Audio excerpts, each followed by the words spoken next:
लाहौर के आबिद हुसैन ने चंद ही मिनटों में अंधाधुंध फायरिंग करके 5 अफराद को अबदी नींद सुला दिया। वालिदैन, बहन और भांजे को कत्ल किया और फिर ससुराल में सास ससुर को जख्मी किया। उनकी बहन को भी कत्ल कर दिया। उसने राइफल पकड़ी है वहाँ से और सबको कत्ल करना शुरू कर दिया। जितने इसने कत्ल किए उतनी दफ़ा इसे लटकना चाहिए। उर्दू पॉइंट की वीडियोस देखने के लिए हमारा चैनल सब्सक्राइब कीजिए और बेल के आइकन पर क्लिक कीजिए ताकि आप हमारी तमाम आने वाली वीडियोस से बाखबर रह सकें। अस्सलामुअलैकुम। उर्दू पॉइंट से मैं हूं आपकी मेज़बान तहमीना शेख। नाज़रीन, ग्रीन टाउन में इस टाइम मैं मौजूद हूं और मेरी बैक पर है आबिद का घर। आबिद ने एक नहीं, दो नहीं, पूरे 5 लोगों को कत्ल किया। फायरिंग की गई 6 लोगों पर। ससुर ज़िंदगी और मौत की कशमकश में जिना हॉस्पिटल में है, जबकि अपनी वालिदा, वालिद, बहन, रिश्तेदारों को सरेआम धनधनाते हुए गोलियां मारी और गोलियां मारकर कत्ल कर दिया। घर वालों से जानते हैं कि आबिद का आखिर मसला क्या था। वालेकुम सलाम। मुल्जिम आबिद, आपका क्या लगता है? मेरे चाचू का बेटा है। चाचू का बेटा है। घर के फैसले सारे आप करते हैं? जी करते हैं, हम ही करते हैं सारे फैसले। क्या मसला था आबिद का? क्यों इतना गुस्सा और ये सब कुछ कैसे हो गया? पता नहीं उसे क्या हुआ है। सब रोज़ा रख के सोए हुए हैं अपने अपने बेडरूम में। उसने गन उठाई है, पहले बाप को कत्ल किया, फिर अपनी माँ वालदा को कत्ल किया, फिर मेरा एक भतीजा था लेटा हुआ था उसको कत्ल किया। वालदा इधर से भाग के आई है, इधर दरवाजे के बाहर उसे सिर पे गोलियां लगा दी हैं उसने। इधर से गाड़ी पकड़ी और उधर ससुराल चला गया है। उधर मेरी एक साली शगुफ्ता नाम की लड़की है, उसे कत्ल किया। एक मेरी बड़ी साली जो उसकी सास थी उसे कत्ल करने की कोशिश की, वो ज़ख्मी हालत में है। अपने ससुर को सर में गोली मारी थी, वो भी ज़ख्मी हालत में हॉस्पिटल पड़ा हुआ है। हमें तो कुछ समझ नहीं आया। हम तो ये कह रहे हैं कि पुलिस तफ्तीश इसकी करे, कुछ हमें भी नज़र आए असल मामला क्या था, इसने क्यों ऐसा कदम उठाया। अच्छा, मुझे बताएं कि आबिद नशा भी करता है? नशा तो करता था 3 साल पहले। अच्छा। अभी तो नशे पता नहीं था करता था नहीं। हम भी इधर ही रहते थे, कुछ चोरी छिपके वो तो करता हो पर हमें नहीं पता कि वो करता था कि नहीं। इसके अलावा ये जो मसला हुआ, बहुत बड़ा मसला, 6 कत्ल इकट्ठे ही, इसके अलावा आबिद जो है वो असलहा रखने का शौक़, लोगों को मारने पीटने का शौक़, बदमाशी करने का शौक़ था उसे? जाहिर है वो बदमाशी तो करता था, जब उसके पास पैसा भी उसका बाप उसे हर चीज़ देता था।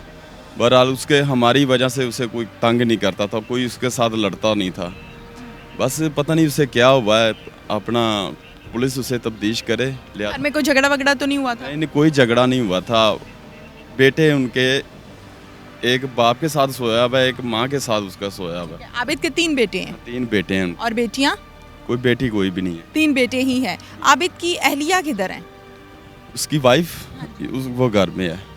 हाँ। वो कहाँ थी जब मौके पे ये सब हो रहा था? जब उसने फायरिंग शुरू की है वो भाग के गई है। मेरी भाभी उधर उस घर में ना कपड़े धो रही थी। अच्छा। उसने जाकर बताया कि आबद गोलियां मार रहा है अंदर। ठीक है। वो भागती भागती आई है। उतनी देर में आबद बाहर आ गए ना, गेट के बाहर उसने भी गोलियां उसे मार दी। मेरी बड़ी भाभी थी, मेरी माँ जैसी थी। हम उसकी बहुत इज्जत करते थे। इसने बहुत गलत काम किया है, लिहाजा हमें समझ नहीं आ रही इसने ये कदम उठाया तो क्यों उठाया। जायदाद का झगड़ा था? कोई जायदाद का झगड़ा नहीं था, सब कुछ इसके नाम तो किया हुआ था। ऑलरेडी नाम हो चुका है। पता नहीं इसने क्या किया है, हमें तो कुछ समझ नहीं आ रही। मेरा एक भतीजा था, उसका बाप भी कत्ल हो चुका था, उसको भी इसने मार दिया। मेरे तो भाई की मोए मिट्टी की निशानी भी इसने ख़त्म कर दी है। हमें तो समझ नहीं आ रहा जी। एक ही बेटा था वो। उसके बाप को भी इसने ही कत्ल किया था, इसकी वजह से ही हुआ था। ये कब की बात है? ये काफ़ी आए से कोई 2014 की बात है। इसके बाप को भी इसने ही कत्ल किया था। तो फिर जब कत्ल किया था 2014 की बात है, तो उस टाइम पकड़ा नहीं गया? उस टाइम बस हमारे चाचू ने कहा कि मुझे माफ़ कर दो, मेरे बेटे से गलती होगी। हम अपने चाचू की इस तरह इज्जत करते थे, इतनी हम आज तक किसी की करते ही नहीं। बाप से भी ज़्यादा उसे हम अहमियत देते थे। वो हमारे उनका मुंह देखते हुए आपने माफ़ कर दिया? हाँ जी, माफ़ कर दिया था। ये राइफल शुरू से अपने पास रखता था? शुरू से ही घर में ही पड़ी होती थी, लाइसेंसी राइफल थी और उसी से ही इसने, वो कबड़ में पड़ी हुई थी नाना अबू के, उसी से ही उसने राइफल पकड़ी है वहाँ से और सबको कत्ल करना शुरू कर दिया। कुल कितनी गोलियां मारी, कुछ पता चला? बस वो पोस्टमार्टम की रिपोर्ट हमने तो अभी देखी नहीं है, पता चलेगा जब रिपोर्टें आएंगी तो फिर पता चलेगा कितनी गोली लगी हैं। देखने में कोई ये बता रहा कोई 13 गोली बच्चे को मारी हैं, 4 अपने वालदों को मारी हैं, कोई 3 वालदा को मारी हैं, 3 बड़ी बहन को मारी हैं। हमें तो अभी पता नहीं चल रहा, पोस्टमार्टम रिपोर्ट देखेंगे तो पता चलेगा कितने जख्मी। मुद्दईयान में एक हैं सोनिया जो कि आबिद की है बहन, और दूसरे मुद्दई कौन है? दूसरे मुद्दई मेरे साले हैं, वो बागड़ियाँ पिंड में रहते हैं। उनके भाई हैं। आबिद के क्या लगते हैं? आबिद के मामे सोरे लगते हैं। ठीक है, तो मेरे वो साले हैं। माफी की कोई गुंजाइश आप लोगों की तरफ से है? माफ़ी की क्या गुंजाइश है, सब कुछ तो तबाह कर दिया हमें तो इससे तो फांसी होनी चाहिए। 6 जितने इसने कत्ल किए उतनी दफ़ा इसे लटकना चाहिए। नाज़रीन, यकीनन दुख की घड़ी है, और जिस घर में एक डेथ हो जाए, एक मर्डर हो जाए, वो दुख सालों साल नहीं भूलता। इस घर में 1, 2, 3 नहीं बल्कि पूरे 6 मर्डर हुए हैं। मामलात आपके सामने हैं। पुलिस क्या कहती है, डॉल्फिन क्या कहती है, जिन्होंने 15 की कॉल पर मुलजिम को फ़ौरन से गए और जाके गिरफ्तार किया, उनके पास चलते हैं।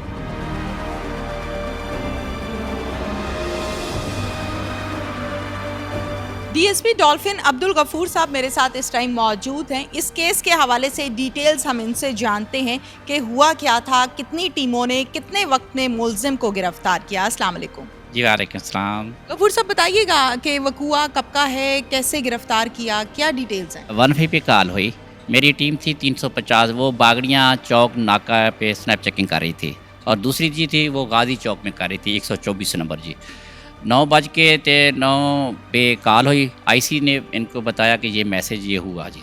इन्होंने फौरी तौर पे, मेरे ख्याल है ये 14 मिनट पे वो पहुंच गए थे, जो 350 है। वहाँ पे गए, इन्होंने जाके चेक किया तो काफ़ी लोगों का रश था, और अंदर देखा है तो 4 मर्डर हुए थे जी। फिर सबसे पहले इन्होंने किया कि लोगों को सेट पे किया, इलाके को कार्डन कर दिया। उसके बाद इन्होंने कंट्रोल को इतला की, तमाम अफसरों को बताया कि ये मर्डर हो गए। एक ही घर में 4 कत्ल हो चुके थे जब आपकी टीम पहुंची 15 की कॉल पर। ओके, उसके बाद सर थोड़ी देर के बाद ये भी मौजूद थे। थोड़ी देर के बाद फिर एक कॉल आ गई कि वो मुलज़म दौड़ता हुआ आगे जा रहा है, और 2 मर्डर और भी कर दिए उसने। ये कॉल भी 15 की थी? 15 भी कॉल हुई जी। जो 124 मेरी टीम थी वो गाजी चौक में थी, वो फौरी तौर पे वहाँ पे 3 मिनट के अंदर वो उधर पहुँच गए जी।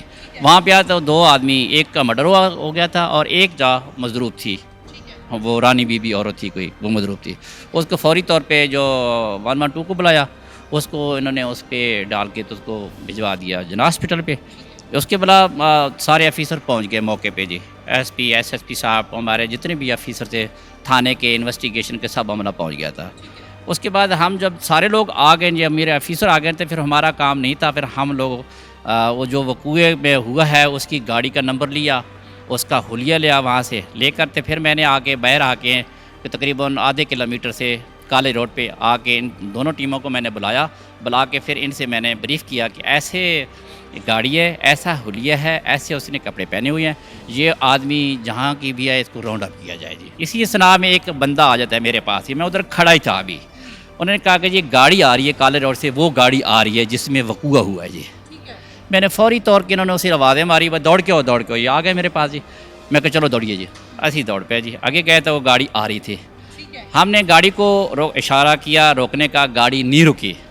फिर आपका शक और मजबूत हो गया? हाँ जी। दूसरा है कि जो हुलिया था ना, वो गाड़ी कन्फर्म हो गई कि ये वही गाड़ी है जी। गाड़ी का नंबर नहीं जानते थे? नहीं जानते थे, वो पता था गाड़ी का नंबर का, और रंग भी सिल्वर था जी। हम पीछे चले गए थे फिर, क्योंकि मेरे पास गाड़ी थी, इनके पास बाइक थे। इन्होंने फौरी तौर पे मेरे ख्याल है कोई आधे किलोमीटर जाके इन्होंने राउंड अप कर लिया जी। उसके पास गन थी, मुलजिम आबिद के पास। आबिद के साथ मुलजिम ने गन उठाई, 12 इन्होंने आगे पीछे उसको कवर कर लिया, जरगमाल बना लिया इन्होंने, क्या अगर कैसे गए थे। उसके बाद फिर मैं भी पहुंच गया, फिर उसको बाहर निकाल के पकड़ के फिर लोगों का काफ़ी हजूम इकट्ठा हो गया। जब हमने पकड़ा उसको था फिर काफ़ी लोग आ गए, क्योंकि हम कम थे, नफरी आवाम ज़्यादा थी। उसी सनाब में फिर मकामी पुलिस ही देखा तो वो भी हमारे पीछे काफ़ी लोग आ गए थे। फिर उनको हम बाहिफाजत में अपनी गाड़ी में बिठाया, तो उसको फिर मैं इधर हेडक्वार्टर में लाया।